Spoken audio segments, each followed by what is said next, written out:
Governance auditors carry out audits on governance. Yes. I think that is the way to describe it simply. Okay.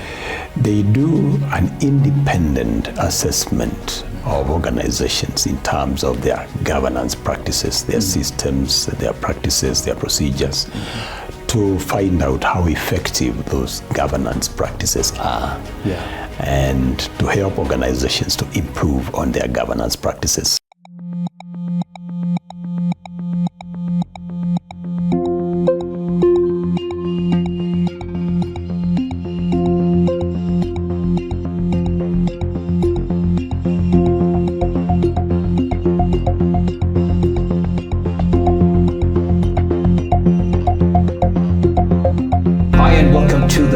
Governance Voice. So glad that you've joined us. It's another week and another topic as well to have a discussion on. And today we want to talk about governance audits. What are they? Why are they important? And we have FCS Dr. Jackson Maingi in the house to help us have this conversation. So stay tuned in and welcome. FCS Dr. Jackson Maingi, welcome to the show. Thank you. Thank you very much. Thank you so much for that. We believe that these conversations are going to help institutions get better governed. But when we talk about matters, governance audits, everybody who hears the word audit gets a bit freaked out. But before I get to those conversations, when people ask who is Bwana Maingi, how do you introduce yourself in a minute? Right. My name, like you have observed, is Dr. Jackson Maingi. Yes. You can put the prefix FCS. FCS means Fellow of the Certified Secretaries of Kenya. Yes. I have been with the Institute for some bit of time. A little bit in the past, I used to be a chair of the Institute. And it's always a pleasure working for and with the Institute. Absolutely. But otherwise, I am a PhD holder in business administration with a major in strategic management. And so that is briefly who I am. But otherwise, in terms of what I do, I'm full-time in management consulting, doing things like governance audits, financial consultancy, risk management consultancy, strategic planning consultancies, and all that. So that is what keeps me busy on a day-to-day basis.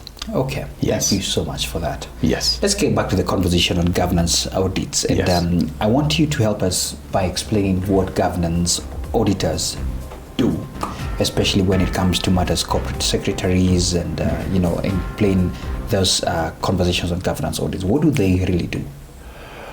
Right. Governance auditors carry out audits on governance. Yes. I think that is the way to describe it simply. Okay. They do an independent assessment of organizations in terms of their governance practices, their systems, their practices, their procedures, to find out how effective those governance practices are. And to help organizations to improve on their governance practices. So just like financial auditors do, they give an opinion when they have carried out governance audits. Now, there are two teams that play a great role in that aspect of governance audits. One is what we call an in-house company secretary. They are responsible for giving information to the governance auditor, who is an external practicing company secretary called an accredited governance auditor. The accreditation takes place by the Institute. So you go through some bit of training by the Institute and you get certified and accredited as a governance auditor. So there are two parties that play a significant role from the Institute of Secretaries' point of view. There is the internal company secretary and there's an external independent person who comes to give an independent opinion on how the governance practices are operating. Now, maybe just to put it in context, governance audits cover a spectrum, but I will be coming to that. So they cover the entire spectrum of practices within an organization. Okay. Yes, please. Thank you so much for that. I still want to get some more one-on-ones out of it. Yes. Because we're talking about or corporate secretaries. Yes. And we're talking about a governance auditor. Yes. I just want you to, just in the most basic way, for anyone who's observing, Yes. help us understand how these two play a role in governance audits. Kindly. Now, let me start with the in-house company secretary or corporation secretary. Absolutely. You may give them different names. Yes. They make sure that internally within the organization can follow good governance practices. So the training that we accord our members is such that it's governance oriented, corporate governance oriented. Yeah. And so they are able to, if it is like board processes, if it is like things that have to do with structures that are within the organization, they're able to know what are best governance practices. So they help the board to kind of ensure that within the organization there is good practice of governance practices. Absolutely. Then the external person, now the accredited auditor, comes in to audit these practices that have been put in place by not just the corporation secretary, but by the board. You know, the board oversights an organization. So when the board is oversighting, then management has to put in place the procedures to ensure that everything runs smoothly. So there has to be some governance framework, as it were. That governance framework can be modified here and there depending on the requirements of an institution or an organization. And it is upon our in-house corporation secretary or company secretary to make sure that the structures are put in place and to ensure that everything is moving smoothly. Then a governance auditor will come in to independently verify that the framework and the practices are operating as well as can be. Very well explained. Thank you so much for that. Yes. Let's get deeper into this, and I just want to understand some of the common challenges we see organizations face when conducting these audits. Yes. And how can they be addressed, especially on matters government audits. Right. Organizations do face challenges, but when it comes to governance audits, I should say they're what you would call global challenges, which in turn will affect the local organizations or the entities. Now, perhaps if I take that perspective, you will be better able to understand. Please. Now, and let me start from a bit of a distance. Audits become like statutory, something that by law you are required to do. So financial audits, the ones that are done by financial auditors, are ingrained in the law. You have to carry out an audit if you are an institution or an entity after some 12 months. Now, so that is within the law and you cannot miss it. That is not the same thing with governance audits. Governance audits don't have a legal and regulatory framework. It's like a recommendation, a good practice that organizations can do. But it also has another orientation. It's founded on what we call codes of good corporate governance. And we have several codes. We have a code that governs those organizations that are managed or are regulated by Capital Markets Authority, issuers of securities to the public. So we have a code for those people, a code of good governance. Then we have what we call Mwongozo, which is a code of governance for public entities, for state corporations. And we have another code of governance for like private companies. We may have a code of governance even for churches. We have various codes of governance. Now, those codes of governance stipulate that it's a good practice to kind of do governance audits to find out whether your governance practices are operating as well as they should. But for state corporations, what happened when it was incepted in 2015, that is the Mwongozo Code of Corporate Governance for State Corporations, there was an executive order by the then president that all state corporations have to subject their organizations to a governance audit at the end of every year. But that was an executive order. There was an expectation that some law would be passed by Parliament to kind of ground that in law, but that has not taken place. So people, therefore, organizations find it a bit of a challenge to say we can carry out a governance audit. Where is the basis in law, for example, if you are a public entity? But there is also another misconception by those within organizations. They actually don't know what the governance auditor will be looking for, if it's directors or if it is senior management. So they might be afraid, because what you observed earlier is true, that when people hear about audit, they start getting fidgety. Yeah. Is the auditor coming to find faults with us? Yeah. So there's misconceptions in-house within organizations, because they are not quite sure, and therefore they don't always welcome the concept of governance auditing. Yeah. But there is also lack of good finances. Like in state corporations, when we go there, they tell us, we have to budget for each line.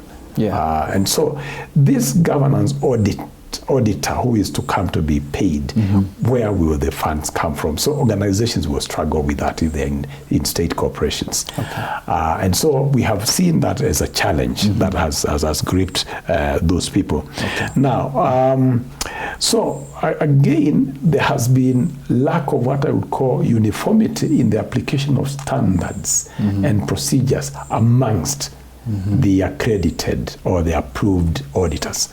You might find, because it's not a very old discipline, some governance auditor will apply some parameters this way, another one will apply this way. So there is no uniformity, because it's not a discipline that has been on for a very long time. Right. So those are some of the challenges that institutions will face as they think about governance audits. Fair enough. And I think, that's a myriad of them, and we need to really have, especially that uniformity, so we can be able to formalize this. Yes. Let me move on, Bwana Maingi. And my question to you this time round is about the importance, if I may say that, of ensuring that we have and prioritize that this whole conversation on governance. And my question to you was this. Why should organizations, both public and private, prioritize regular governance audits? Because as you have said, it's not enshrined in the law, but we are saying this is important. Right. Organizations, both in public and private, should prioritize governance audits. But to answer that question effectively, you have to go backwards and ask yourself, why was governance audit found necessary? Why wasn't financial audit not just sufficient? It stems from the very definition of corporate governance. Corporate governance is the way institutions are directed, controlled, and held to account. So that's a fairly global definition, and doesn't touch just on finance. So it is found that when you concentrate so much on finance, you might be concentrating on what are called controls, internal controls, and the way you apply funds here and there. But that institutions are not managed on that. Institutions run fairly well on other practices by the board. You're right. You have to look at the way you do your policies to run your organization. Excuse me. Sorry. You have to look at whether you have strategies in place to run your institution. You have to look at whether you have risk management practices that work well for your organization. You have to look at your board processes. Do you meet regularly as board members? So there are many things over and above financial related aspects that go to making an institution successful. Excellent. Governance audit is actually geared towards ensuring that an organization ends up with good performance at the end of the period. Okay. I love that. And maybe even as you sip some water, one of the questions I wanted to ask you is actually to put you on a spot. Because as you've said, over many years or over time, organizations focus a lot on the finance performance. Which is already enshrined in the law. And they forget this critical which you've said we need to ask ourselves a question. Why was it, first of all, even proposed? I wanted to ask you, you have seen it all. You have advised many organizations. You may not have to name a name of the organization, but have you seen an organization go south because they ignored the governance part of it, yet they were good on the finance? That is a good question, and I can say confidently that I have seen many organizations go the wrong way, although they perceived like they were strong financially because of poor governance practices. You see, one of a glaring poor governance practice is like conflict of interest amongst like board members or very senior shareholders. When you become conflicted to an extent that what you are looking for, maybe if you are a shareholder, is just a dividend, regardless of how that is derived, then you miss the point. You don't give a chance, if you are the shareholder, then to the director to run this organization well for you. You are kind of imposing yourself. So you become conflicted in a dangerous way. Or you don't ensure that there are good controls in place because you want for there to be loopholes so that you can benefit, by those poor practices. Like sometimes happens in government. You find, people in positions are always looking for ways to exploit poor systems. And those poor systems arise because of poor governance happening within the institution. So many organizations, and it's not just many, nearly most of the organizations that kind of are appearing like they're doing well today and tomorrow they collapse is because of poor governance. If I could go far away from Kenya, for example, if you look at the US, where we usually hear some big collapses, the one thing that you always find is that there was a lot of conflict of interest running through the organization by those that were senior or those that were the owners. They wanted to portray things in a certain way, which if there were strict and coherent governance practices, that would not have been allowed. And that aspect has not been audited well enough in the past. And is not easy to catch by financial auditors. That aspect of how are people operating on a certain level, what is the process, when the board meets, what are the issues they discuss, and how do they implement them. That is not always checked by a financial auditor. Those are the things that governance auditors delve into in details. All right. Yes. I love these insights. One of the things FCS Jackson that we are seeing is conversations on ESG, the environmental, social, and governance, which we're talking about today. And I just wanted to bring it in as a question to you, in light of this evolving governance landscape and what we are seeing. How have governance audits adapted to new challenges, such as this digital transformation and ESG matters and regulatory challenges? Okay. I think the answer to this is that governance auditors are yet to adapt precisely to those challenges posed from a digital perspective or ESG or even regulatory changes. But they should be tending to that if their audit is to be value for money for clients. Now, and I'll tie this with something that we said earlier about some of the shortcomings of governance audit, where the various actors, the governance auditors themselves, don't seem to be applying uniformly the standards as they go from one organization to another. I should say they have been slow in adapting to changes in the digital space. They have been slow in adapting to ESG matters and so on and so forth. But to say that henceforth what governance auditors should do is to move into this space, because if they don't move into this space, then they will be overtaken by circumstances and people will not see value in what they are doing. So if there is rapid change in digitization, they should have a mechanism to audit organizations which are rapidly changing from a digital point of view. But of course, you got to recognize that from a digital perspective point of view, there are things that come up like cyber crimes and so on and so forth. So the governance auditor should develop methods to kind of be able to audit things like cybercrime, which are fast approaching. But also in the ESG space, unless governance auditors modify their governance audit practices and tools to confront issues of environmental, social, and governance, they're not going to be successful in any way. So we should be advising our clients to move into a space where, for example, if you are a bank or if you are an insurance company, and if you kind of deal with, financial issues like lending. Yeah. You shouldn't be seen to be lending to someone who is destroying the environment as such. So that has to become a serious governance audit issue. Yeah. To ensure that there's what we would call financial sustainability, if you see what I mean. Okay. Now, regulations are changing very rapidly. You're right. Because also human beings are kind of running very far ahead of regulations to take advantage of other human beings. So again, governance auditors should open their eyes wide and know when to come in and when to audit areas which relate to the changing landscape in the regulatory environment. I want to put you on the spot. Yes. I'm thinking financial audits. Yes. I'm thinking governance audits. Yes. From your opinion, Yes. very independent of you, Yes.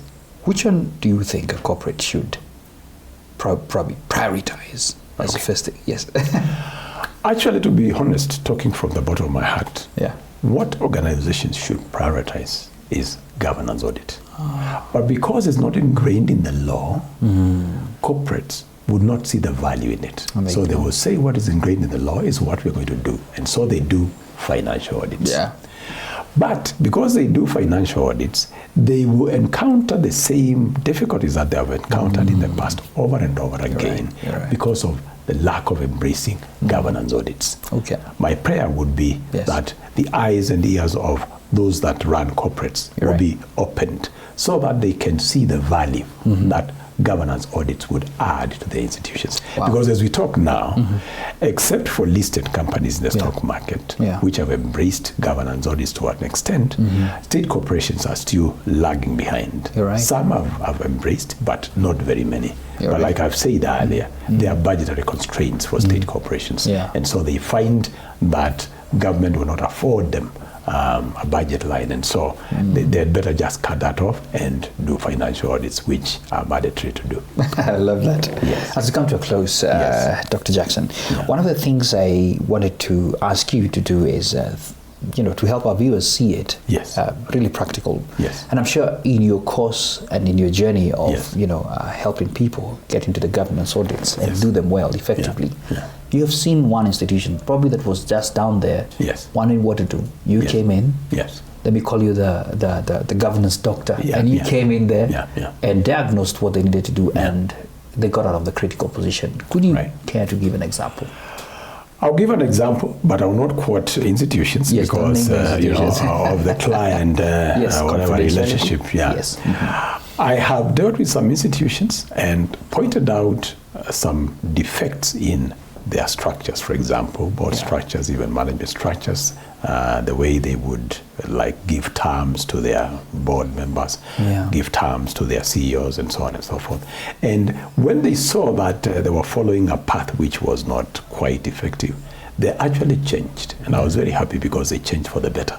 And now are on a good footing. I've also seen an institution which kind of was like in a loss-making situation. And when we kind of went in and diagnosed some of the issues, they were able to again deal with structural defects to an extent that after dealing with the structural defects, you come out of the other side and discover, we can make some profitability out of this. So this organization can become better. Actually, when you work in an organization as a governance auditor and you do a good job, the client is supposed to see value in a short while. But if you're one of our auditors and you walk into an organization and don't do a good job because of some of your own defects, then the client may not realize good results. But from the ones I've interacted with, I've definitely seen results, good results. Great. And finally, Dr. what future trends do you foresee in this particular area of governance audits, especially here in Kenya and probably in the African context? What I see happening here is, first of all, more and more organizations will embrace governance audits, be they public, that is government, or in private. they will embrace governance audits. The other thing that I see is that issues like we've talked about of digital, ESG, regulatory will come to the fore, and therefore they will be audited more. They will become like primary items, even when they were not so primary when we started governance audits. The other thing that I see is that the auditors themselves will have to keep updating their knowledge very quickly so as to keep up with the rapidly changing, environmental issues that are coming up. But I see us embracing and ingraining governance audit in law, because that is where it should be. Absolutely. So that we can move forward. Because otherwise that lack of, foundation in law is actually causing us some bit of challenges. Wow. Please. FCS Dr. Maingi, thank you so much for your time. It was a pleasure talking to you. There you go. Yeah, thank you.